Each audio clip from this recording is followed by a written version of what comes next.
Coming to you live from Studio 6 in Seattle, keeping you up to date on technology while enjoying a little whiskey on the side.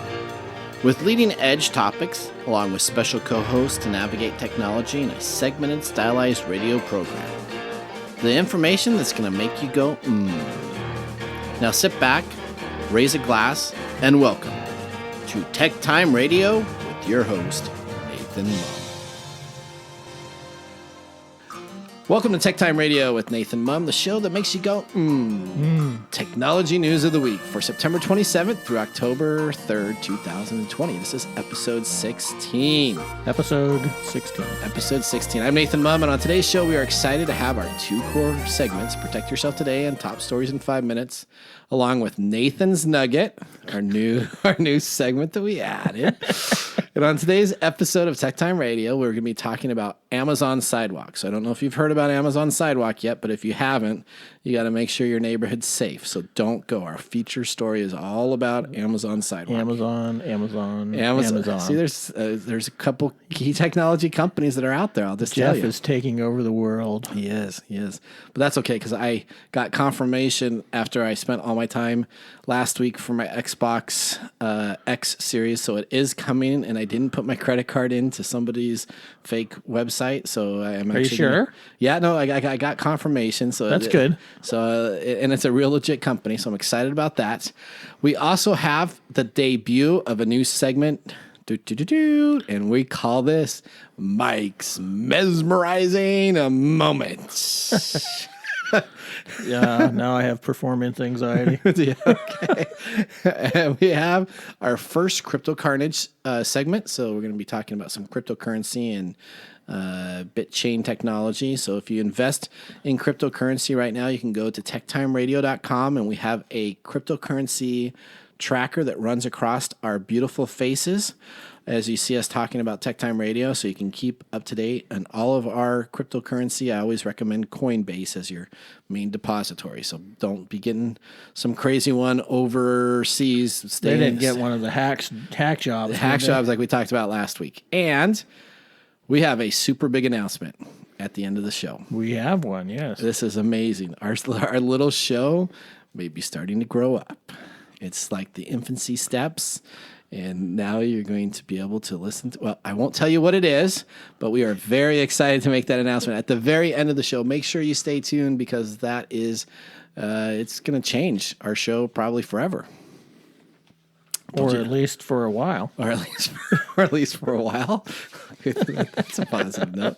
All right. And then of course, we have our whiskey tastings that we do during our breaks. So it's going to be really interesting when we make our announcement, because we may not get as many breaks to do some of our edits. We're actually going to end up having to do our drinks offline, and we'll talk about that. And with our pick of the day, we have our thumbs up or a thumbs down. Mm-hmm. Okay. And right now we're going to start our show, Mike, as we do every show, with the question for you. Is it going to be about my shirt again? On your loaded questions. I don't think it is. Okay. That's good. What is one thing you could never see hanging in your home? So not a person, but like hanging up on the wall. No, I know that's exactly why I said a person, because I could my ex-wife. I could see all of a sudden just light up. I'm like, oh, geez. All right. So what is one thing you could never see hanging in your home? DeGrazia paintings. Oh, what are DeGrazia paintings? DeGrazia is a Southwestern artist. It's because my mother was a DeGrazia fanatic. Okay. So her whole place was full of DeGrazias, and I got so sick of seeing DeGrazia when I was a child that. So you said you'd never have it again? I would never have one up on my wall. All right. Now, let's get our episode started with our top stories in the first 5 minutes. What's happening in technology? Nathan's top stories in the first 5 minutes. Story number 1. Gmail is about to get a big new refresh. This is, we haven't had Google in our news for quite a while now. No, it's been a few weeks. So here's what they got going on. They have a brand new logo, It was a technical drawing was sent to 9to5google.com, and it's uncovered Google will likely fill the icon with its company colors, as it has done with many of the first-party services and apps, including Google News, Google Photos, Fit, Lens, Google Shopping, and Google Assistant, and more. In the past, the company has released new logos for its services ahead of major redesigns, so it's likely that Gmail will be receiving a major overhaul in the next few months. Back in July, a big update to Gmail brought Chat, Meet, and Rooms to one central hub within the service, and this update is now rolling out to the G Suite users, so all of your business users will have that also. On the consumer side, Google recently added a dedicated Meet tab to its email services, so that users can access its video conferencing service right from their inbox. Gmail will be receiving a big refresh soon. The company likely won't change too much, as users are familiar with its email service and don't want to learn to use another tool. Story number 2. The first petabyte hard disk drive contains glass. How about that? So we are now up to a petabyte of data. Do you remember? I remember buying my first hard drive, and it was a 20 meg hard drive. I know. And it was 2 bays. So, I mean, that's literally like 5 inches by whatever. It had a ribbon, and the sucker, when it turned on, it warmed up like a car engine. It was and you hear it spinning. And Bill Gates said I would never need anything more than 20 gig. Never in your life would you ever need more than 20 gigs of data to host an operating system, to do this. 20 gigs or 20 megs? Or sorry, 20 megs. I said gigs. 20 megs. You would never need more than 20 megs. He did a keynote. Little did he know. Keynote speak and said that. And I'm like, oh. Yeah. We're at the first petabyte. So fragile, handle with care, petabyte hard disk drives. Glass will become a virtual component in the world's first petabyte hard drive in order to cinch humanity's thirst for data storage. This is a growing consensus among storage manufacturers. It's predated by its 2025. The world will be producing 175 zettabytes of data, fueled by the rise of demand for high-resolution video and growing IT networks. More. There's nearly 6 times more than in 2018. By the end of the decade, we could even reach mind-boggling trillion terabyte mark, giving that 1 ZB is equivalent to 1 billion terabytes. So it was in Microsoft's project, Cilicia, that first brought optical data storage to the limelight. Researchers at the world's largest software company and the second biggest hyperscaler next to Amazon's AWS managed to pack 75.6 terabytes of data into a piece of fused silica by the size of 2.5-inch hard drive. To put this in perspective, the world's largest... 3.5? Did you say 3.5? 2.5. Oh. 2.5-inch hard disk. Oh, I thought you said 3.5. I was thinking about the 3.5-inch floppies that were so awesome. Well, so hang on, we got this. So currently, right now, the 20 terabyte is 3.5 inches in form factor. So we got floppies back. So well, no, it's 20 terabytes of data, but so for a 2.5-inch hard disk at 75.6 terabytes, what would you do with that? Just think you get one of those solid state drives. Oh my gosh. Yeah. You could run like every Microsoft Studio that they buy. So you could run all your Bethesda games, everything all on one disk and instantly load it in 2 seconds and boom, you're ready to go. Wow. That's right. In a statement to IIE Explorer, Seagate CTO John Morris confirmed its research and development lab is also working on using glass as a medium for optical data storage. Who knew that glass is going to be used now in... You had platters, physical disks that were available. You'd write data on. You started out with tape backups. Aren't they using ceramics too? Yeah. Needless to say, rivals such as Western Digital, Toshiba, and even Samsung are likely to follow the same route. Of course they are. All right. And story 3, Windows 10, 2020 update.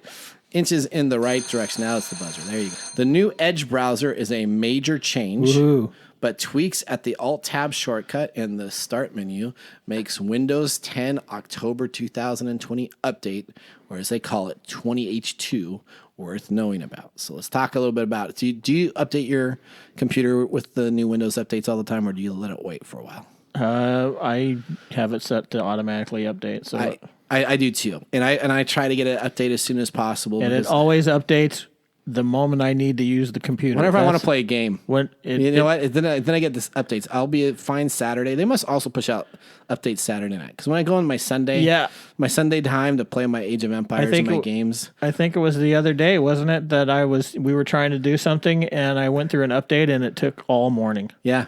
Yeah, something was going on where I think it was some type of, you want to send me a file or something like that about the show, and you couldn't send it to me, and so we were, and it just took all day. Yeah. It's amazing. So here's what it has, though. I can't wait for the next one. Well, this one is a little bit better. The good news is that Microsoft will leave Windows relatively unchanged, so no Windows 8 interfaces, or we're going to try to screw it all up.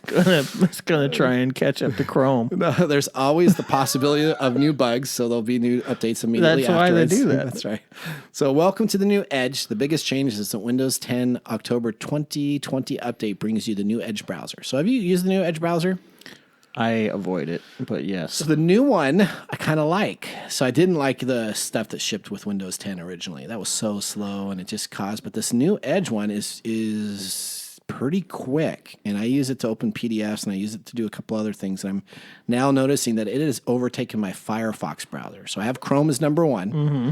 And then Firefox is normally my number two browser, but I'm actually using Edge now as my number two browser. I'm a little disappointed to hear that. Why is that? Just a little. Are you a little disappointed? Yeah. So yeah. Why is that? Mostly because I've always hated Explorer, and when it turned Edge, I was just laughing. You're just laughing. They just changed the name. It was still the same crappy. It was the same crappy. But do you realize that the new browser is actually built on the Chrome backend, right? Well, yeah. It uses Chromium. So they essentially they steal Google's freeware version of their Chromium-based thing. They're trying to keep up with Chrome.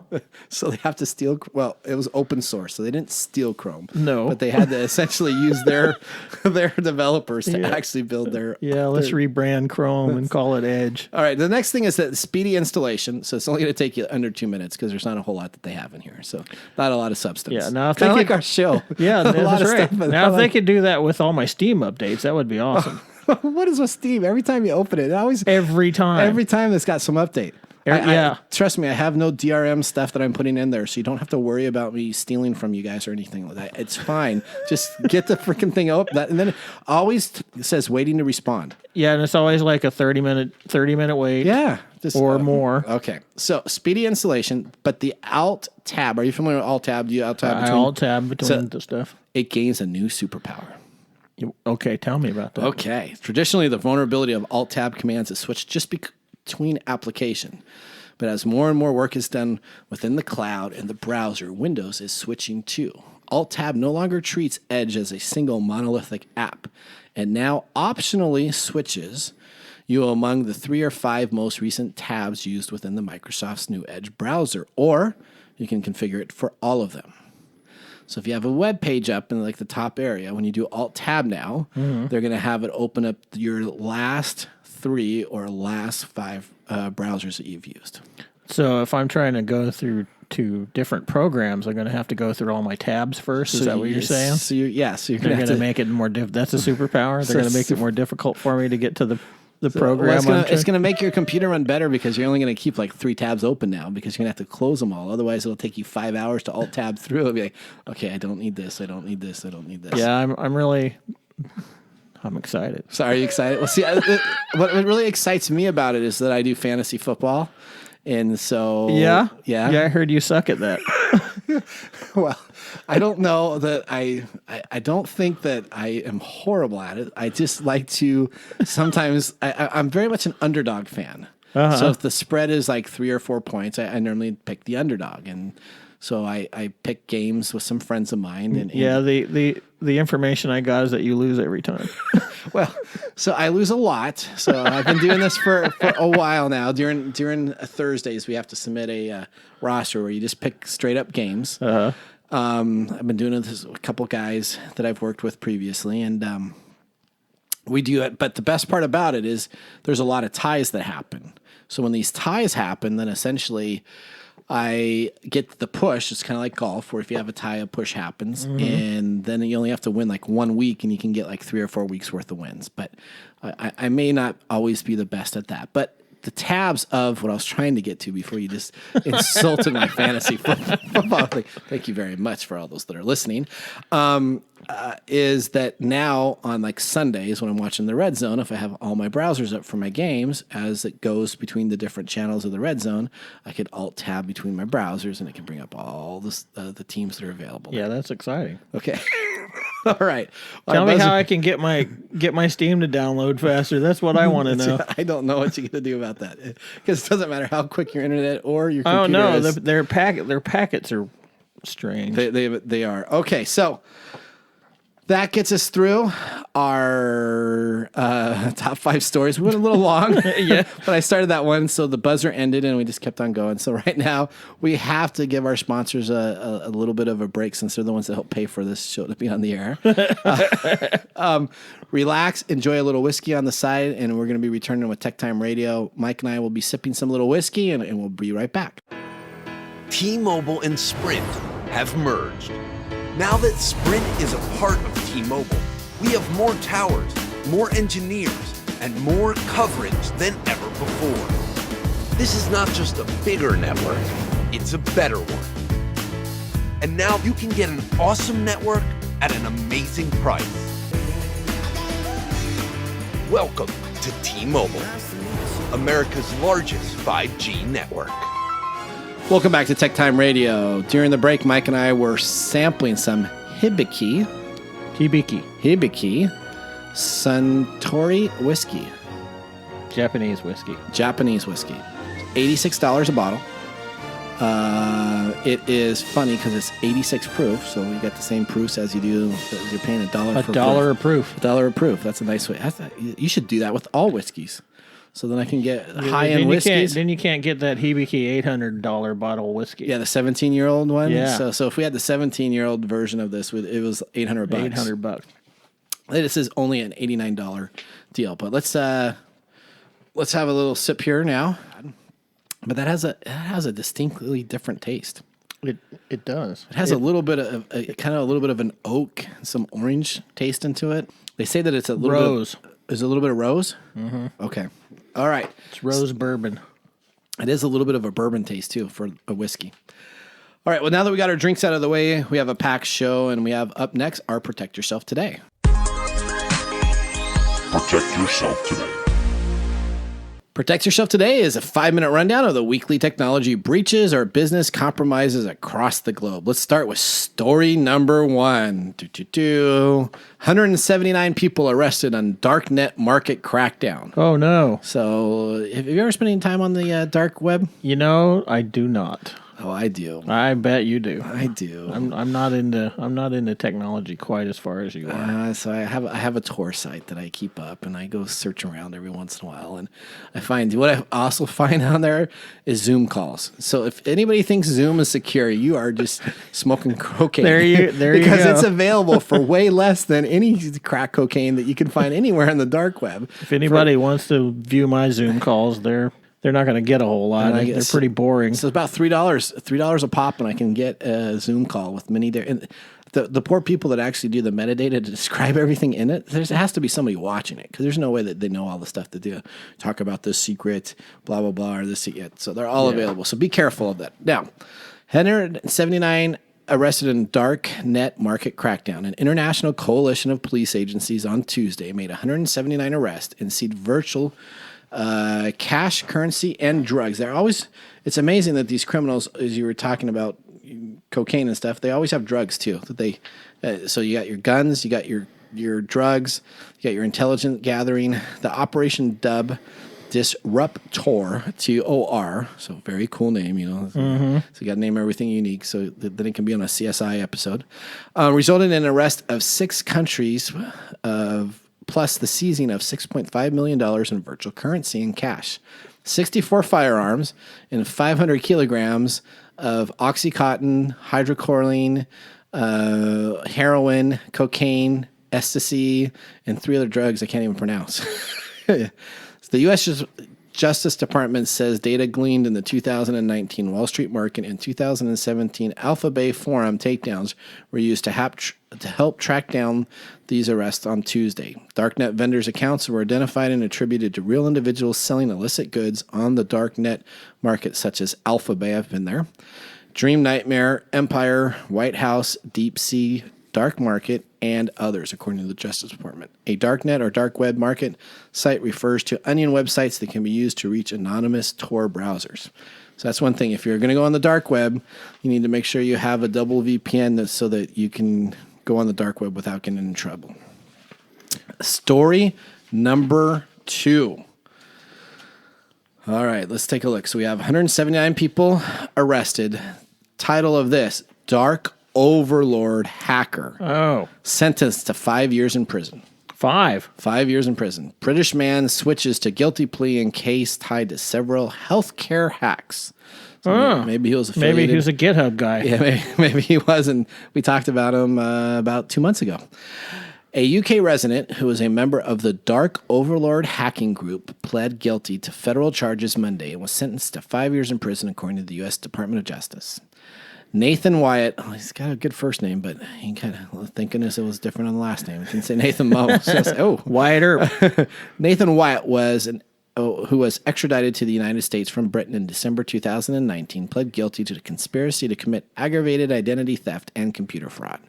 U.S. District Judge Ronnie White of the Eastern District of Missouri ordered Wyatt to pay $1.4 million in restitution. In 2016, the Dark Overlord hacking group attacked an organization in the St. Louis area targeting healthcare providers, accounting firms, and other companies, stealing data and threatening to release it, according to the Justice Department. There's a whole story about this. Mm-hmm. So if you just Google St. Louis Hospital breach, it will come on up in 2016, and he was the main hacker behind this. Nathan Wyatt used his technical skills to pry on American private data and exploited sensitive natures of the medical and financial records for his own personal gain, said Acting Assistant Attorney General Brian C. Rabbit of the U.S. Department of Justice System. Wyatt also said members of the hacking group attained sensitive data such as patent medical records to release the information so victims did not pay the ransom, where randomly selected anywhere between $75,000 to $350,000 in Bitcoin. The Dark Lord victims included a healthcare provider in Farmington, Missouri, a healthcare record company in St. Louis, a medical record provider in Suwanee, Illinois, a certified public accountant in St. Louis, and a healthcare provider in Athens, Georgia. One of the Dark Lord's healthcare victims was hit with a $1.5 million HIPAA violation fine Tuesday in the shortcomings from the fall. So I wonder if you're the company that gets breached and you have that ransomware, is the HIPAA compliancy fine more than paying the ransomware to $1.5 million? Probably is, than what the person was taken care of. But well, last week you were talking about $1 million in insurance, and that's a little bit more than so that. They would have 1.5. That's a pretty, yeah. So they would have had to pay $5 million. Yeah. But that was for small businesses. Again, Fortune 500 in a large hospital should probably have a $10 million liability. That was what I'd say. All right. Let's talk a little bit about the history of the Dark Overlord. The hacking group, which authorities believe had a handful of members, emerged early in 2016. It started out stealing data from smaller healthcare organizations and trying to extract Bitcoin ransomware. Analysts believe that the Dark Lord used the internet scans to find systems running Microsoft Remote Desktop Protocol, RDP, and executed brute force attacks for credentials.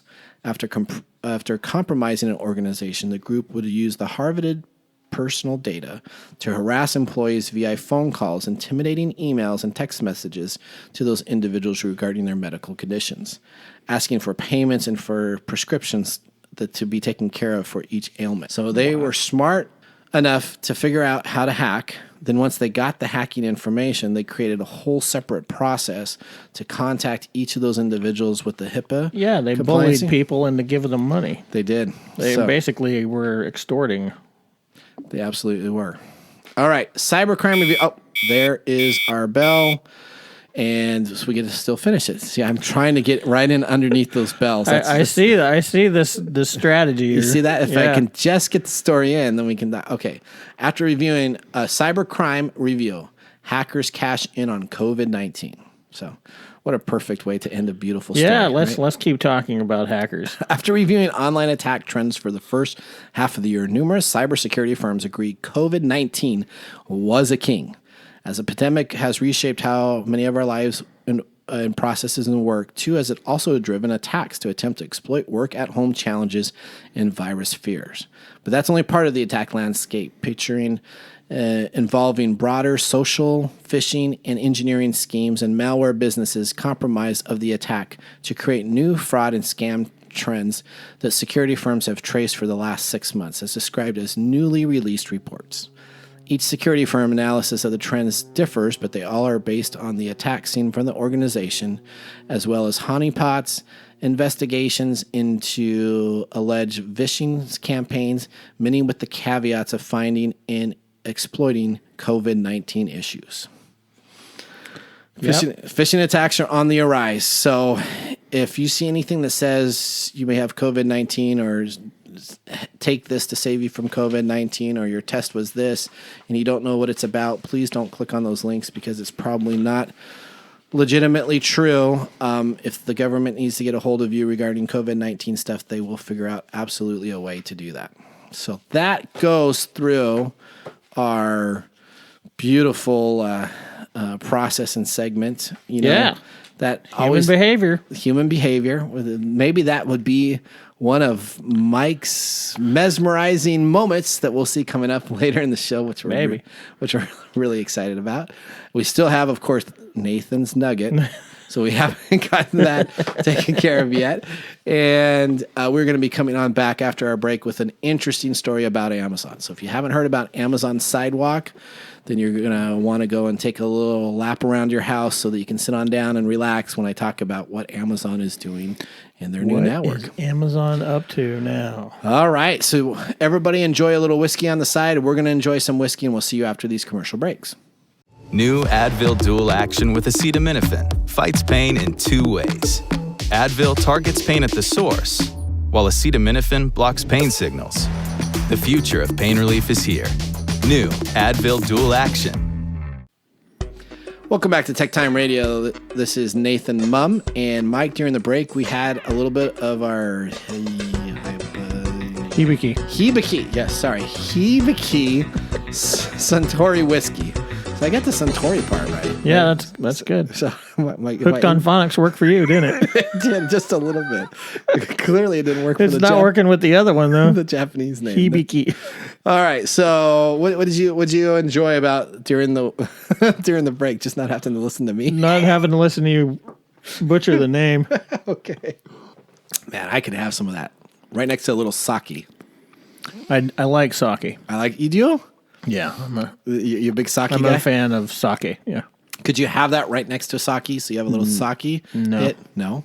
You got to enjoy your sake by itself. By itself? Okay. All right. Although this is not bad. So Japanese beer, Sapporo. Have you ever tried the Sapporo? I don't like beer. You don't like beer? So At I like all. the Sapporo tastes like a Bud Light to me. So I like it. Does it? So whenever I'm at a Japanese steakhouse or anything, I try to say Sapporo. I'm like, oh, okay. And then they're probably in the background going, oh, light beer guy. Yeah. Bud Light. Bud Light. just pour it. You'll never know. All right. Mike. What? Welcome to the world of Amazon. This is our main Amazon feature. is trying to conquer the world. This is our main feature, and we call this Technology Insider. Welcome to Technology Insider. Get the inside information directly from the source. All right. That's beautiful music. Yeah. All right. I can't wait to tell everybody what we have as an announcement coming on up because we talked about it a little bit off the air. And we're going to have to do an episode during like Christmas time where we go through all of our off-air bloopers because we talk about some crazy stuff off air. It is crazy. So that via or a blooper show where we keep on redoing stuff and like the one in the bookstore. yes. That's like 20 minutes. 20. It took us a long time to record that one because we kept on restarting. Oh, we cannot say that. So there's already stuff on the episode that was probably a little gray area of what we could say. I'm like, thank goodness you didn't see all the stuff we said. All right, but we love our sponsors. So Mike, the world of Amazon is not just about selling crap at cheap prices anymore. Okay? It's not about providing free music, TV, or cheap laptops that suck compared to the Apple laptops. You ever tried an Amazon tablet? No. The best part about an Amazon tablet is like a Frisbee. So you can just throw it. You're supposed to actually use it. You're not supposed to be checking It's so slow. Is You it? try to bring a window down, and it's like, come on, window. Come on. Oh, it's like the delayed. old stuff. Yeah, it's like very delayed because it's really cheap. You can get it for like $40, right? Whereas an Apple device is $600, $900. Oh. But the reason is because all my time saved by clicking on the 5 icons on Apple, I can be done in like a minute. Well, I'm still 4 minutes in. Okay. What did you call that scale? Was that? It's a Frisbee. That's what I call it. It's a Frisbee because all my Amazon laptops I just throw away. Okay. So they become Your scaled Frisbee. down version. No. What I can't remember what you were talking about last week with the Xboxes. With the Xbox? Xbox S. The scaled down version? Scaled down version, Yeah, that's right. It's a cheap laptop, but they call it a reader. So, okay. Yeah, They have a new program. So besides all their crap that they sell, it's called Sidewalk. Now, this is something people need to listen to. Are they going to put motorized sidewalks outside my house now? That would be fantastic. No. Over the years, Amazon has made it very clear that it's no longer satisfied with being the everything store. All right? So it was once the hub where you could buy just about anything and everything for all your crap that you need online. It has branched out to autonomous vehicles, pharmaceuticals, drones, space travel, and last week the company unveiled some of the new details of its newest venture called Amazon Sidewalk, which seems to be an Amazon-branded Wi-Fi network to expand the working range of its connected devices beyond an Amazon customer's front door. Oh, so that means I can call my Alexa from the sidewalk. Is that the idea? With Sidewalk, you can continue to receive motion alerts from your security cameras, the Blink cameras. We have some of those. Even when your Wi-Fi goes down. So that's how they're selling it. So when your Wi-Fi isn't working, we're going to have this Amazon announcement that says if your Wi-Fi cannot reach your smart lights on the edge of your driveway, Sidewalk will help them stay connected. So is it going to be a whole new Wi-Fi structure? So keep on. You know what? You're asking some Mike's mesmerizing moment questions. All right. Amazon first pitched the idea of Sidewalk around this time last year. The company explained that by tapping into its recently opened 90 megahertz band, so they bought a band, which how you buy bands is how cell towers exist, and cellular you get a certain band that you're allowed to operate on. Which hangs out at around 2.4 gigahertz range. The Sidewalk team would be able to extend the average home Wi-Fi network to reach smart devices that would typically be out of range. So listen how they're selling it here. Smart devices. So if you have a smart device out of range of your poor network at your house, here's what we got. For instance, controlling smart lights at the end of your driveway, smart sprinklers to water plants, lining the porch, or really anything else that might be in your smart yard arsenal. So it's they're announcing it that you now can go out to your yard. So I have Wi-Fi that I broadcast out to my backyard so that when I'm on my lawnmower mowing my yard, which takes forever, which is very relaxing though. So my 4 to 6 hours, I've made it about 6 hours to mow the lawn. Really can be done in about 3. You take a little longer and you have a nice little drink. We're not going to tell your wife this, are No, we? absolutely. She doesn't listen to the podcast, so I am safe. So, okay. So you know that. We were talking about pre-show today. She did say that. So I was like, so have you listened to that new podcast? I said, no, I listened to you at home. Why the heck am I going to listen to you? Why am I going to listen to you on the radio? That's right.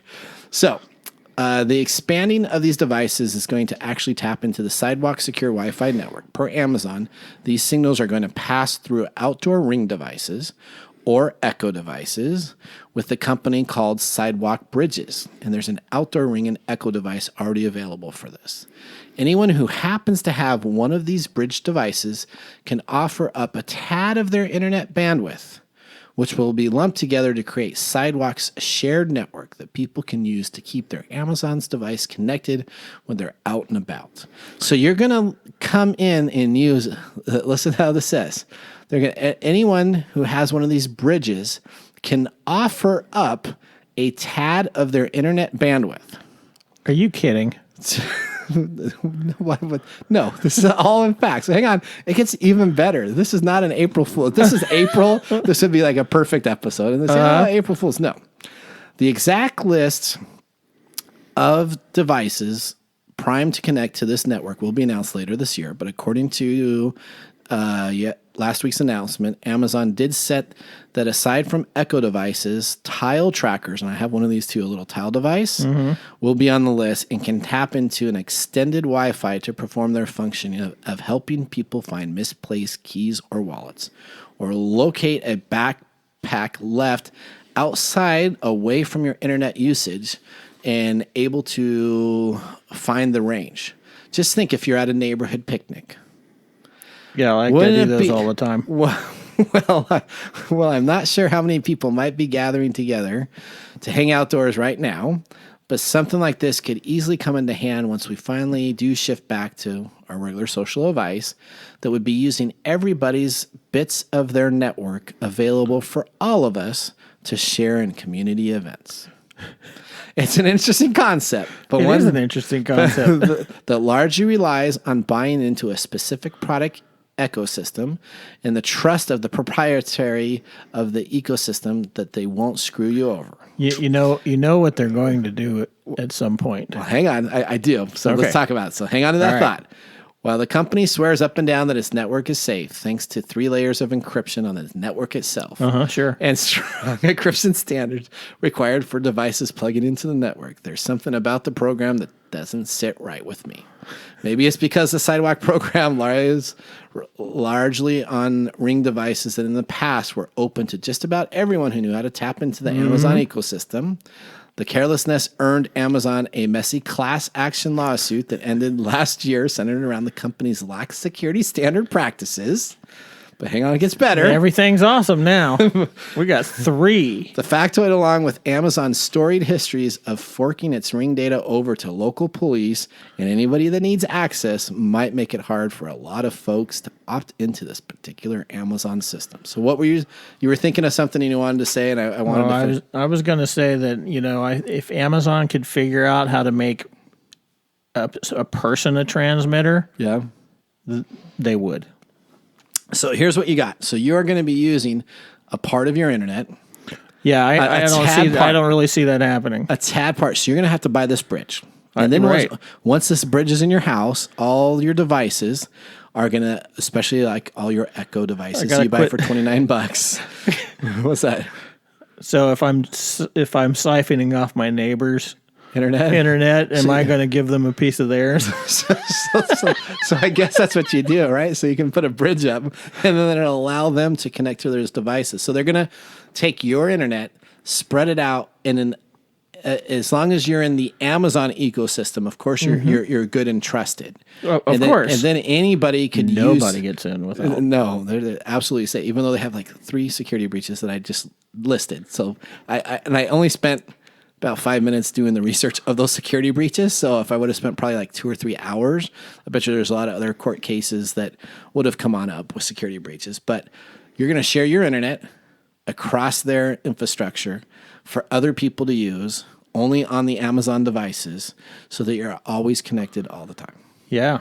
So that jogger that's going on by with their new Amazon watch that they'd have on, they could get their calls. They could be standing right outside my house using my internet to make a call on something, and it was available to them on their device. Yeah, this is tapping into our youth. This is because this was probably going to work for millennials and younger. Millennials and younger we'll see. Maybe Nathan's Nugget talks about how Nathan's Nugget does. Talks about how he personally feels about this. But that is our technology insider. Are you going to go on out and buy a new Amazon? Yeah, tomorrow. Are you sure? So I want to share my internet with the neighborhood. So I have Blink devices because the cameras, I really like them. And I have a lot of Amazon tablets because they're cheap and you can just use them to do basic stuff. Well, you use them as frisbees. you can have them play a couple bubble bobble games or something like that, and then frisbee throw. They're just readers, right? They are just readers. They also make really good beanbag tosses for cornhole. So they slide perfectly on that wood as it goes. Yeah, and then you're just going to use a little bit of your internet and share it out to the world. That's awesome. Okay. Guess what the internet company is going to do?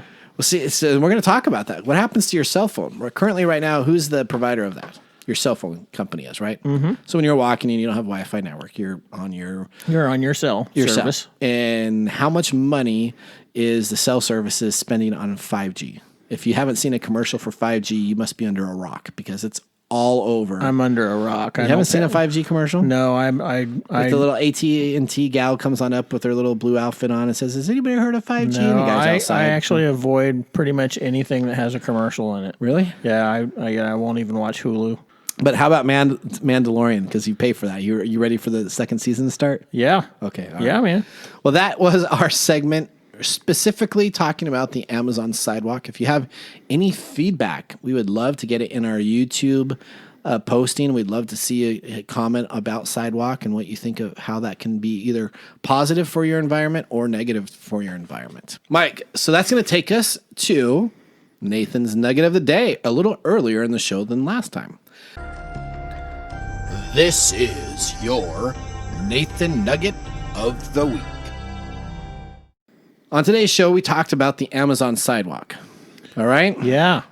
And I don't want to single out them as many other companies are working on unified internet. Essentially, that's what they're coming up with. This is unified internet. They're trying to do everything that everybody else is trying to do. Even if you're totally on board with widespread Wi-Fi in concept, maybe we shouldn't leave it in the hands of a private business like Amazon or Google or any other private current enterprise that's in there.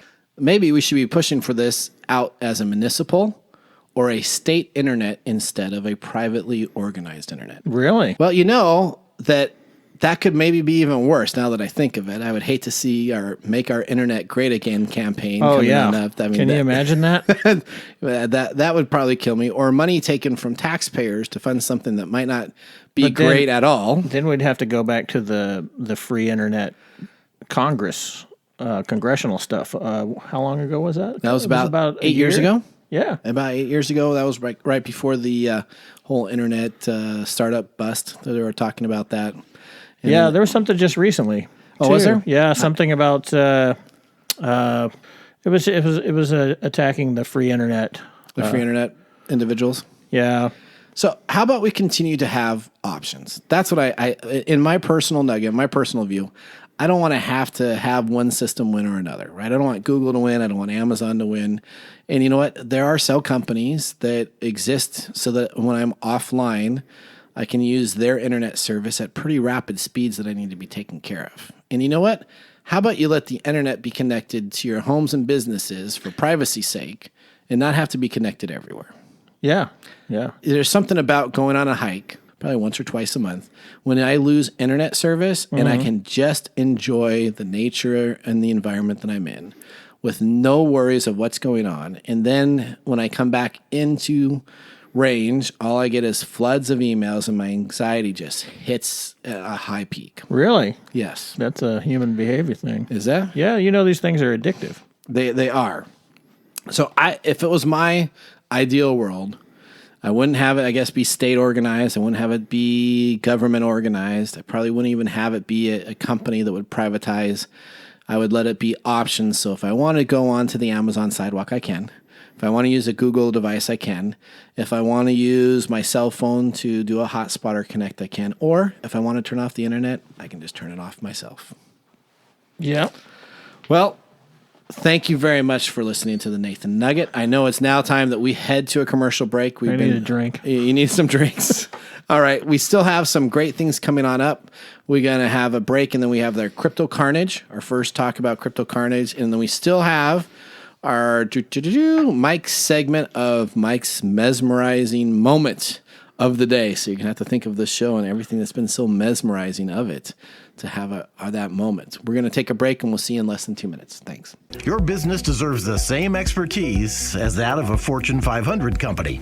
If you need a CIO-level service, why hire a full-time staff member at $250,000 a year when you can get this on-demand service for fractions of the cost? As your CIO on demand, we'll give you the steps you need to take so as to minimize interruption to your business and profitability, and provide you and your business with training and education to prevent future attacks. To get an efficiency review for your business today, contact us at www.ee-services.com. Welcome back to TechTime Radio, the show that makes you go,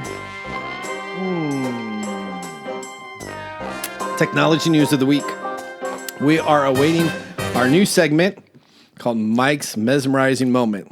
Man, I'm really building that up, dude. If it's a letdown, It's gonna suck. if it's a letdown, it's gonna be all these people are going, oh, we're waiting for that. We have a special announcement at the end of the show, which we're really excited about. So you got to stay in at the very last part as we fade out to our beautiful music.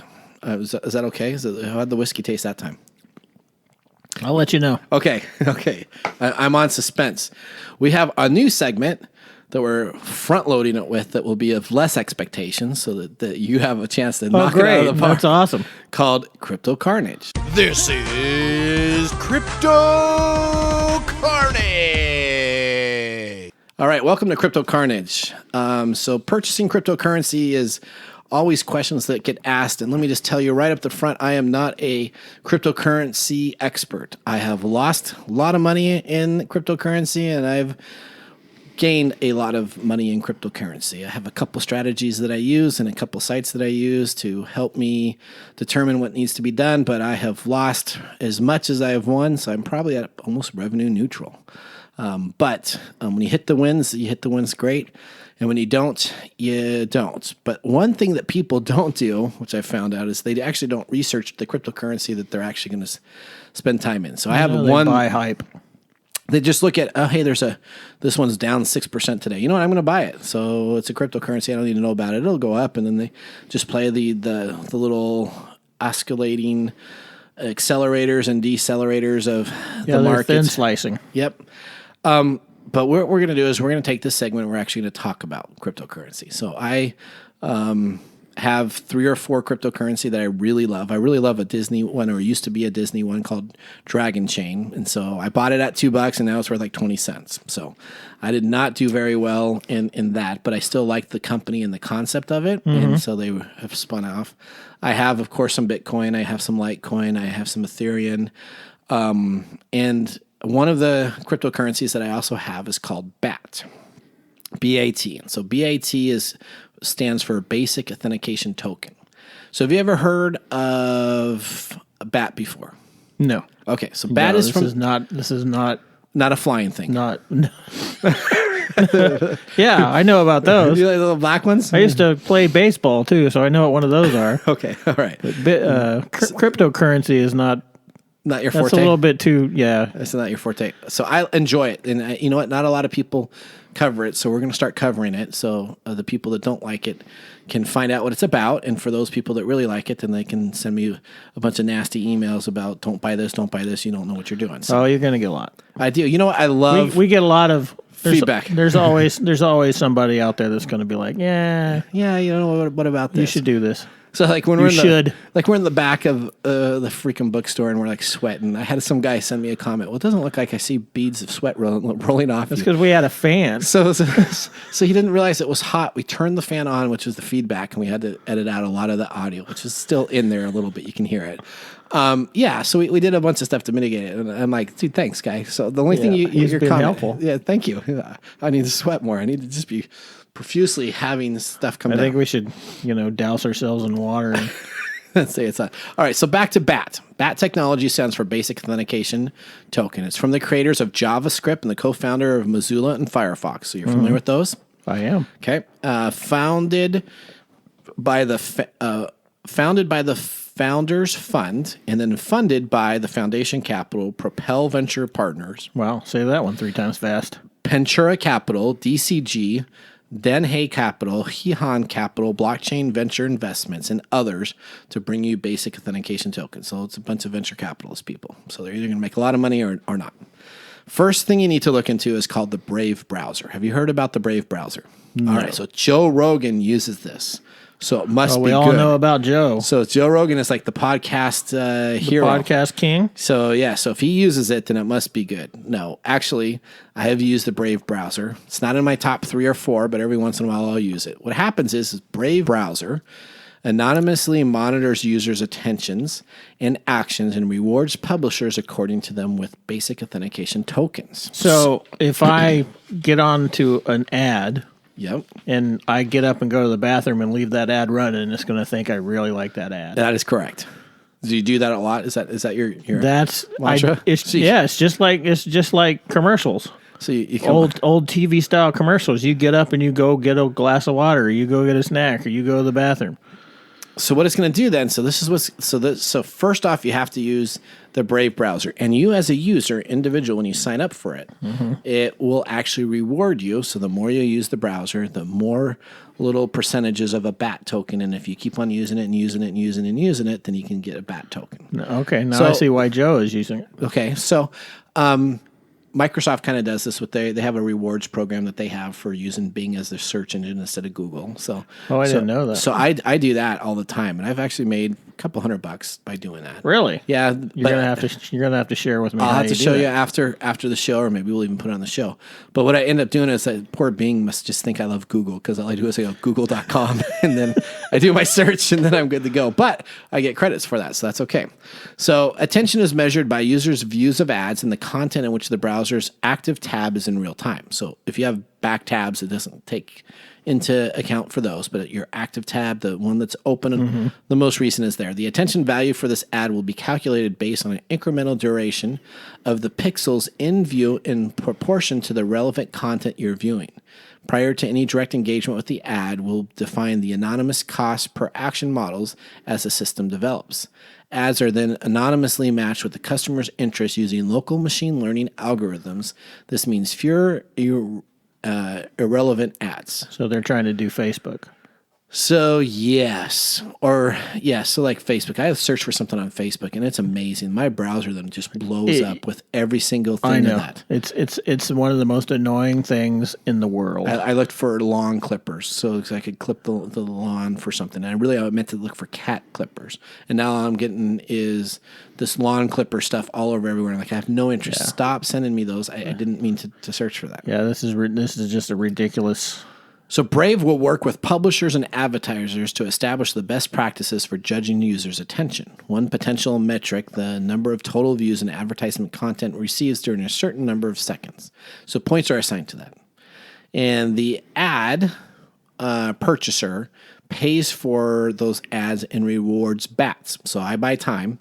All of a sudden, you're interested in a new toothbrush. I realize you're there. I say, you know what? I'm going to give 0.5 bats to that person for them to continue to look at it. Half a bat, huh? So then you're at almost at half a bat, and the publisher then pays for the service of the lion's share for total ad revenue, so that the user participates gets a basic token for using that service and looking at it. So it's very interesting. The publisher pays when the user is looking on that and can do this. Now, they say more privacy, less fraud. We plan to migrate possible ad fraud through the use of cryptography, better client-side integration, and transparency achieved through an open source. Much of the infrastructure required to deploy BAT at the back end is up and running, meaning that it's currently in place and being used to distribute donations to publishers based on customers' attention. Use it today in the new browser, and you can take a look at it at Windows, Mac OS, and Linux. So, a current BAT token can be earned through the browser or purchased via Coinbase at the current rate of 23 cents per token US right now. Mm-hmm. So if I stay on there and someone pays me 0.5, it's essentially worth 23 cents. Or you can earn money from BAT as a current shareholder. So you can actually purchase stock, and then they keep on getting more and more BATs. The BAT currency will never run out. So the BAT currency will always continue to double, triple, and continue. It's a currency that will always be fluid, kind of probably like our American currency, where we just keep on printing stuff out. But there is no end looking in time. So there isn't you reached maximum capability, you will always be able to earn BATs. Is that a thing with other cryptocurrencies? Yes. So we'll learn that some cryptocurrencies have a hard limit of how many transactions that they'll ever have maximum and how many total shares that are available out there. Mm-hmm. So that ends our segment of Crypto Carnage. So if you'd like to learn more about it, you can always visit techtimeradio.com and click on the facts sections, get a link, and you can actually go and take a look at this blockchain-based digital advertising token, and you could sign up right there from our website. We don't get any referral links. It's just a link to signing them up, so you can worry about clicking on our links. And that is our new segment. See, I like this. I think this will be educational for people to understand how it goes. Yeah. But I'm sure it's not as good as our next segment we're moving into, which is Mike's Mesmerizing Moment. This is Mike's Mesmerizing Moment. Mike, Yes, what'd you think of your music intro? Do you like that? I love it. Okay, I feel like a wizard. You feel like a wizard. That's good because it's very wizardly-like. All right, so it comes to you now. What is your mesmerizing moment? What's Mike's? Well, it's funny because as we've been talking about all these things, about how Bitcoin is, or not Bit, but BAT is doing this and Bing is doing that, and your Xbox, trying to get your Xbox. It's funny because I keep thinking about that the world of advertising is probably the best human behavior expert out there. Okay. Because everything they do gets you to react. For instance, your Xbox tribulation, where you were up trying to get that, and they were engaging what's called scarcity. So they're basically creating uncertainty in you so that you're going to feel compelled to keep after that prize and get it, no matter what the cost, no matter what the time is spent. And it's the same thing with these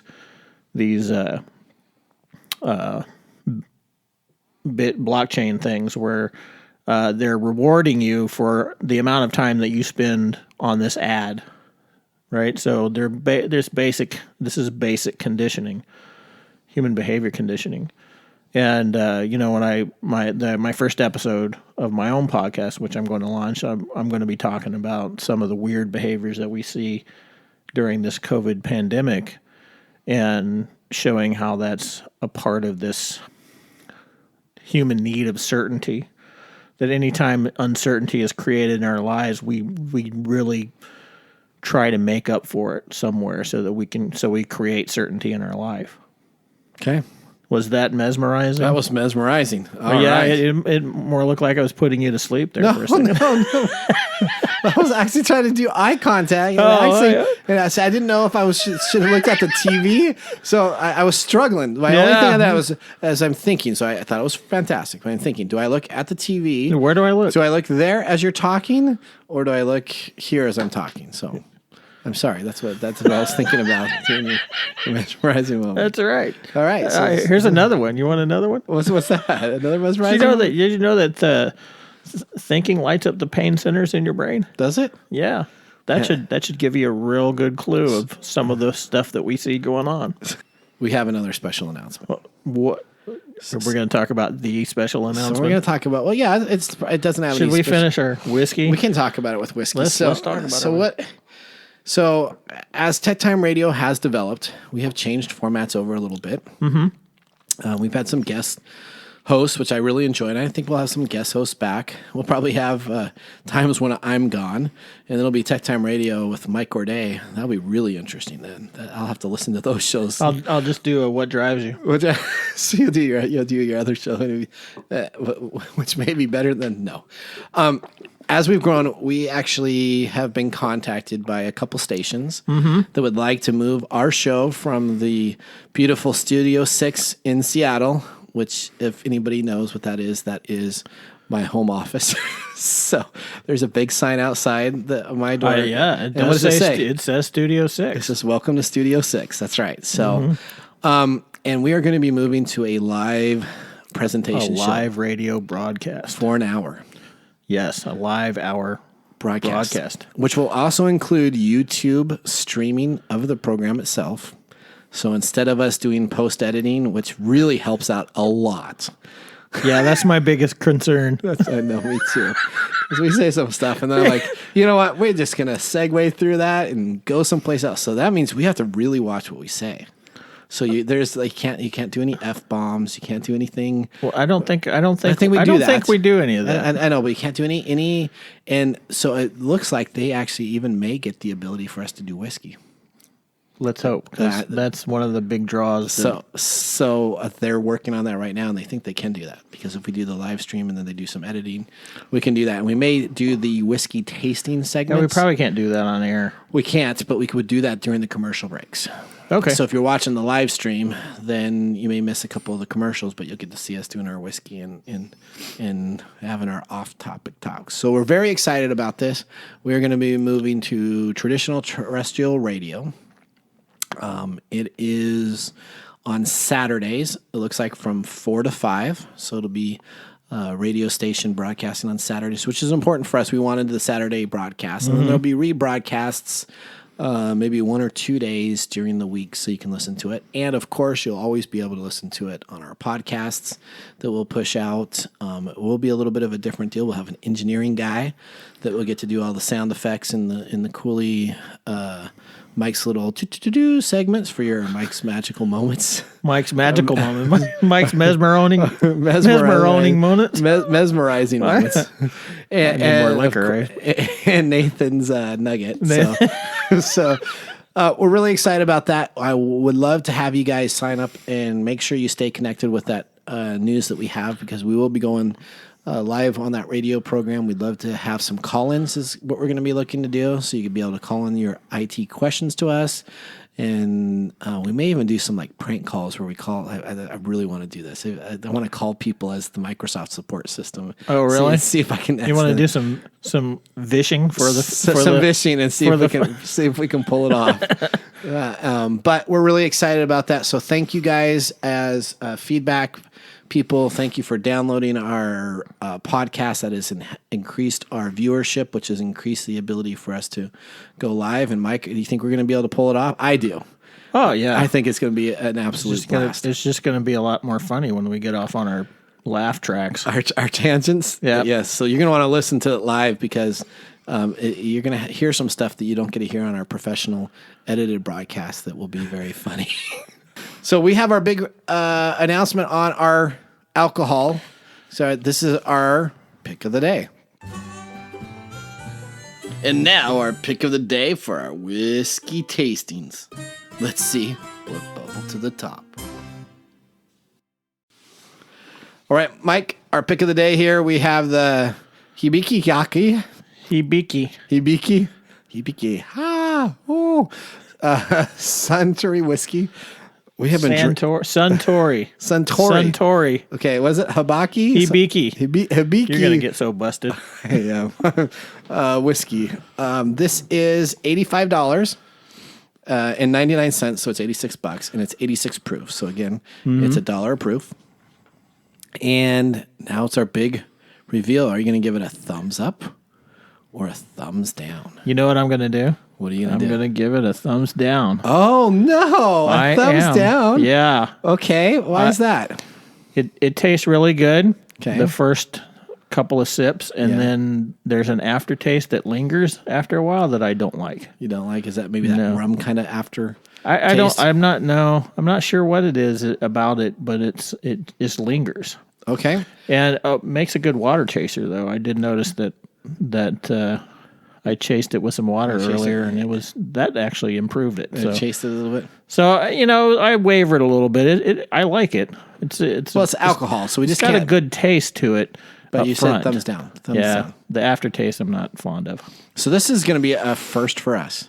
You're going thumbs down. And Are you going thumbs up? I'm going a thumbs up. Oh. I think I've had a thumbs down on your thumbs up, but so we're going to do a split. I like it. I like rum too, though.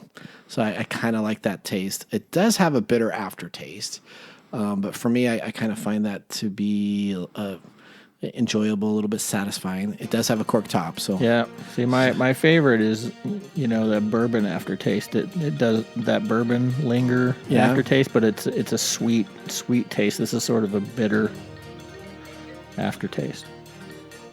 I just want to make sure I'm right. Yeah, you do. Up. All right, so that takes us to the end of our show.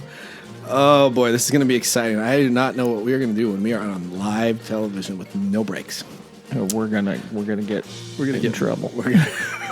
So if you want to see FCC violations, please turn into our new show on blah, blah, blah radio station, because we will guarantee to have that. But I loved our new segment, Mike's Mesmerizing Moments. I can't wait to move on to our live show. Thank you for listening to TechTime Radio, the show that makes you go, Visit our website, techtimeradio.com. Sign up to be a part of our fan mailing list. But most of all, remember to relax, sit back, and enjoy a little whiskey on the side. This is Nathan and Mike signing out for episode 16 for the week of September 27th, October 3rd, 2020. Have a great day. Thank you for joining us for TechTime Radio today. I'm your host, Nathan Mumm. Hopefully you enjoyed talking technology and, of course, having a little whiskey on the side. Remember, as we leave, Mumm's the word. Thank you for listening. If you like the show and want to learn more, please check us out at techtimeradio.com or on YouTube or your favorite podcast service. Just look for TechTime Radio with Nathan Mumm.